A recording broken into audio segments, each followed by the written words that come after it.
खबर, केवल दरवाजे पर धोख लगाने पर, प्रणाम करने पर राजा चंद्रसेन को एक मणि ऐसी मिल जाती है जो मणि राजा चंद्रसेन अपने पास में रख लेता है। वो मणि का सुख राजा चंद्रसेन को मिल जाता है। आसपास के सारे राज्यों में खबर हो गई, राजा चंद्रसेन के पास एक ऐसी मणि है जो मणि सोना उगलती है, धन देती है, वैभव देती है, सत्ता देती है, प्रतिष्ठा देती है। वो मणि सोना दे रही है, वो रत्न माणिक मोतियां दे रही है। अब तो राजा चंद्रसेन के ऊपर आसपास के जितने नगर के लोग थे, राज्य के लोग थे, वो आपस में राजा हो सब तिल मिला उठे। और आपको कथा में कहा था, पत और पतंग जैसे ऊपर जाती है, काटने वालों की संख्या बढ़ जाती है। वैसा कि वैसे ही राजा चंद्रसेन के साथ हो गया। सारे नगर के राजा इकट्ठे हो गए। पहले एक राजा ने खबर करी कि वो मणि हमको दो। चंद्रसेन ने मना कर दिया, तुम पूरी सत्ता ले जाओ पर मणि नहीं दूंगा। दूसरे ने खबर करी, हम उसको आक्रमण से ले लेंगे। चंद्रसेन ने कहा, भले तुम मणि नहीं दूंगा, तुम आक्रमण कर दो। सारा साम दाम दंड भेद सब लगा लिया चंद्रसेन राजा से मणि लाने के लिए। नहीं मिली, तब पूरे चारों तरफ के राजाओं ने अपनी सेना तैयार कर दी और आक्रमण की तैयारी होने लगी केवल एक मणि के लिए। केवल एक मणि जो मणिभद्र ने दी थी, जो शिवजी के द्वार से प्राप्त हुई थी, उस मणि के लिए आक्रमण करने की तैयारी हो गई। राजा को मालूम पड़ा आज चारों तरफ से सेनाएं तैयार होकर अवंतिकापुरी पर आक्रमण करने आ रही है। धर्मपत्नी के पास में पहुंचा। धर्मपत्नी ने 4 फुट के चारों ब्राह्मणों को बुला लिया। 4 फुट के चारों ब्राह्मणों को बुलाकर धर्मपत्नी ने पूछा, ब्राह्मण देवता, आपके आशीर्वाद से मेरे पति को यह मणि मिली है, दरवाजे पर मात्र प्रणाम करने से यह मणि मिली है, और यह मणि मेरे पति के लिए बड़ा कष्ट पैदा कर रही है, चारों तरफ से आक्रमण हो रहा है, कुछ करिए ब्राह्मण। तब ब्राह्मणों ने कहा, क्यों चिंता करती हो महारानी जी, जिस दरवाजे से मणि मिली है वही दरवाजे पर रहने वाला और मंदिर के अंदर रहने वाला ही तो राजा को बचा लेगा। तुमको लड़ने की जरूरत ही क्या है? जिसने दिया है वो संभालेगा। वो लाइन याद कर लो, तुम्ही ने दर्द दिया है, आगे क्या है, तुम्ही दवा दी, गला नहीं दबा दी, दवा दी। अब मणि दिए आपने तो संभालोगे भी आप। चला राजा चंद्रसेन आज शिवजी के मंदिर के द्वार पर नहीं, शंकर के मंदिर के अंदर जाकर बैठ गया। शिवजी की आराधना में बैठा था। तभी राजा चंद्रसेन शिवजी की आराधना कर रहा था। इतनी देर में एक स्त्री जो वैधव्य थी, अपने छोटे से बच्चा, छोटा सा बालक जो एक मात्र 4.5 से 5 वर्ष का बालक था, उस छोटे से बच्चे को श्रीकर, जिसका नाम था श्रीकर, नाम के उस बालक को लेकर जा रही थी। बालक ने शिव जी को देखा, थोड़ी देर रुक गया, माँ ने भी प्रणाम करा, बच्चे ने भी प्रणाम करा, बैठ गया। बेटा श्रीकर, उस नारी का पुत्र, छोटा सा बच्चा राजा को देख रहा है। ब्राह्मण देवता मंत्र बोल रहा है, ब्राह्मण बहुत तेज मंत्र बोल रहा है। राजा पूजन कर रहा है, अभिषेक कर रहा है, फूल पत्ती चढ़ा रहा है, बेल पत्ती चढ़ा रहा है, पुष्प चढ़ा रहा है शिवलिंग पर। बच्चे ने देख लिया, तुम्हारे यहाँ के बच्चे भी ऐसे ही होते हैं। दादी क्या करती है वो देखता है। अगरबत्ती लगाई है दादी ने, दादी जब उठ के चली जाती है, अगरबत्ती बुझ जाती है, समाप्त हो जाती है, तो डंडी रहती है ना अगरबत्ती की, उसी को उठा के घुमाता। बोलो री जी सही है कि गलत है? बच्चा देखता है। घर के बुजुर्ग हमारे घर के बच्चों को सीख प्रदान करते हैं। श्रीकर ने देख लिया कि राजा कैसे पूजन कर रहे थे। मां ने हाथ पकड़ा श्रीकर का, चलो बेटा। मां का हाथ पकड़कर श्रीकर अपने घर चले गया। दूसरे दिन श्रीकर ने विचार करा, मेरी मां ना जाने कौन से मंदिर लेकर गई थी इतनी दूर, मैं कहां जाऊंगा मंदिर में। श्रीकर ने एक वृक्ष के नीचे से मट्टी उठा ली, उस मट्टी का शिवलिंग बना लिया, शिवलिंग बनाकर जमीन पर रख दिया। जमीन पर रखा है, ना चौकी है ना पाटा है, जमीन पर रख दिया। अब गया श्रीकर तैयारी करने के लिए, पानी भर कर लिया आया एक बाल्टी में। उसको नहीं मालूम कि बेलपत्री कैसी होती है। सब पेड़ों की पत्तियां तोड़ के ले आया, सब पेड़ों की पत्ती, फूल तोड़ लाया, जमीन पे ही रख लिया, बैठ गया जैसा राजा बैठा था। अब पंडित जी मंत्र बोल रहे थे मंदिर के अंदर। अब इसको मंत्र तो आते ही नहीं थे। चालू हो गया, मुंह बड़बड़ करे, मुंह चला है। बच्चों को देखना, जब तुम्हारे घर में कोई पंडित जी पूजन करके चले जाए तो बच्चे भी फिर उनकी नकल करते हैं। बच्चे भी पंडित जी जैसा जैसा करेंगे ना, बच्चे वैसा वैसा पंडित जी को देखकर करेंगे। सीख देते ब्राह्मण, सीख देते घर के बुजुर्ग, सीख देते। उस बच्चे ने बड़बड़ाना चालू करा, बड़बड़ करता रहा। थोड़ी देर बाद मुंह में उंगली रखकर बड़बड़ करता रहा। जब आखिरी में अब जल चढ़ा रहा है, अब पुष्प चढ़ा रहा है, और जैसा राजा बैठा था ऐसा बैठ गया। श्रीकर की मां ने अंदर से आवाज लगाया, श्रीकर, हे बाबू श्रीकर, बेटा श्रीकर आओ। श्रीकर आता नहीं है, नेत्र बंद करके शंकर की आराधना में बैठा हुआ था, भक्ति में डूबा हुआ था। आवाज लगाई, श्रीकर नहीं आया। मां को क्रोध आ गया, मेरा बेटा ना जाने कहां चले गया।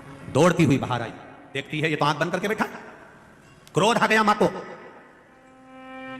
भगवान ने मेरे ललाट में पहले से तो दुख लिखा था, पति पहले चले गया, मैं बेधव्य हो गई, और ऊपर से ये औलाद ऐसी कि मेरी सुनती नहीं है। क्रोध पर क्रोध करा मां ने। श्रीकर का हाथ उठाकर झंझोड़ कर उठा दिया। सामान जो पड़ा था उसको बिखेर दिया, शंकर जी को उठाया माँ ने, पटक।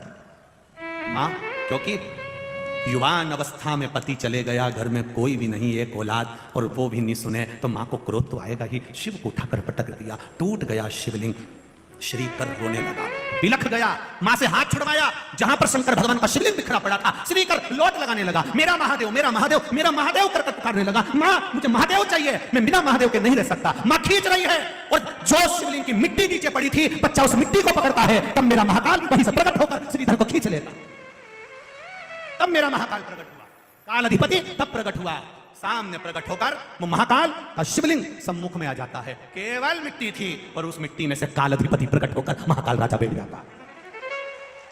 वो काल अधिपति शिव उस मिट्टी में से प्रकट हो गया।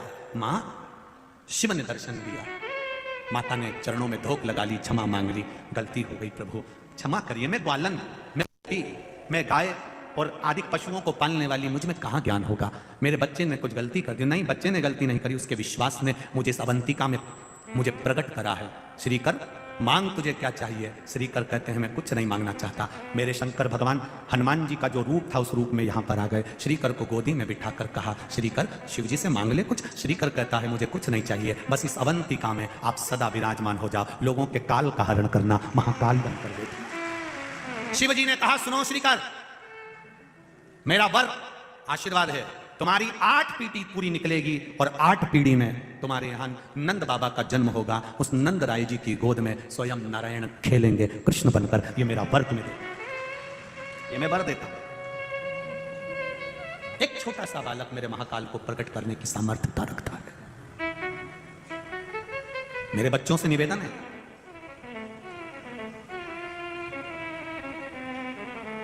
आप अपनी जिंदगी का सारा पड़ाव पार करिए, आप बहुत उन्नति की सीढ़ी पर चढ़िए, आप काम धंधा व्यापार खूब बढ़ाओ, भगवान तुम्हारी कैपेसिटी से ज्यादा तुमको दे। तुम्हारी चादर जितनी है उससे दुगना मेरा भोलेनाथ तुमको दे। तुम नौकरी करती हो बेटियां, तुम जींस पहनती हो, टी शर्ट पहनती हो, तुम लड़के जींस और टी शर्ट पहनकर नौकरी पर जाते हो, चाहे पैंट शर्ट पहनकर जाते हो, तुम कितनी भी उन्नति की सीढ़ी पर पहुंच जाओ, चाहे तुम कलेक्टर, एसपी, डीएसपी जो बनना हो बन जाओ, चाहे तुम्हें जिस पद पर पहुंचना हो, अधिकारी कमिश्नर के भी पद पर पहुंच जाओ और ऊंची पद पर पहुंच जाओ, पर एक बात याद रखना, संसार दाम से चलता है और मेरा महादेव नाम से चलता है। कुर्सी गई, पद गया, प्रतिष्ठा गई। तुम कितने बड़े भी अच्छे से अच्छे खूब ऊपर पोस्ट पर बैठ जाओ, जब कुर्सी चली जाएगी डोकरे हो जाओगे, तुम्हारी औलाद ही तुम्हारी नहीं सुनेगी तो दूसरा क्या खाक सुनेगा? पद प्रतिष्ठा में मेरी बेटियां ये अपने चित्तवृत्ति में बिठा कर रखना कि मैं बड़ी सुंदर हूं, मैं इस कंपनी में जॉब कर रही हूं, मैं इस कंपनी में जॉब करता हूं, मैं इस कंपनी में हूं, मेरी कंपनी का पैकेज इतना है, मेरी कंपनी का पैकेज इतना है, तुम्हारी कंपनी का कितना भी पैकेज हो, ऊपर की कंपनी के पैकेज कितने हैं ये तुझे क्या मालूम है? वो पैकेज कितना है, उस पैकेज को बढ़ाने का प्रयास करिएगा। राम नाम, कृष्ण नाम, शिव नाम कितना लिया, शंकर के मंदिर में कितनी बार गई, भले जींस पहनो, भले टी शर्ट पहनो, पर शिव मंदिर तक कितनी बार गई? दुनिया के लोग हंसे, हंसने दो। अगर आज मंदिर जाने से दुनिया के लोग हंसेंगे तो ये निश्चित है एक दिन वो भी तेरे लिए ताली बजाएंगे कि बाबा बहुत ऊपर उन्नति की ओर बढ़ गई।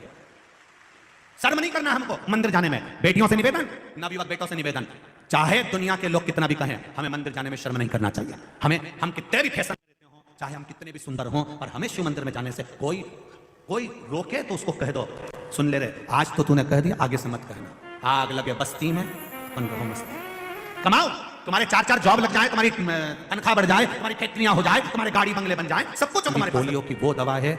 एक बार जिसने शिव पुराण सुन ली, बुढ़ापे तक पीछे पलट कर देखने की जरूरत नहीं बनेगी। मेरा महाकाल हाथ पकड़कर चले, बुढ़ापे तक पीछे पलट कर देखने की जरूरत नहीं है, किसी के आगे हाथ जोड़ने की जरूरत नहीं पड़ेगी आपको। अगर आप महादेव के होकर चलोगे, काल अधिपति के होकर चलोगे, क्यों जोड़ना किसी के हाथ? परमात्मा के जोड़िए, शिव की भक्ति में रम जाओ।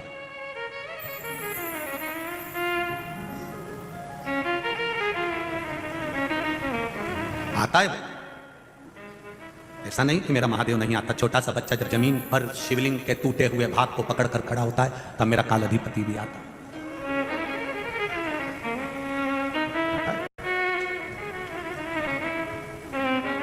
श्री शिवाय नमस्तुभ्यम दोस्तों। अगर आपको वीडियो अच्छी लगती है तो प्लीज़ चैनल को सब्सक्राइब कर लीजिएगा, साथ ही वीडियो को लाइक और शेयर करना ना भूलें, ताकि हम आपके लिए शिव महापुराण कथा में से इसी तरह की कथाएं, उपाय और आपकी समस्याओं का निदान लेकर आते रहें।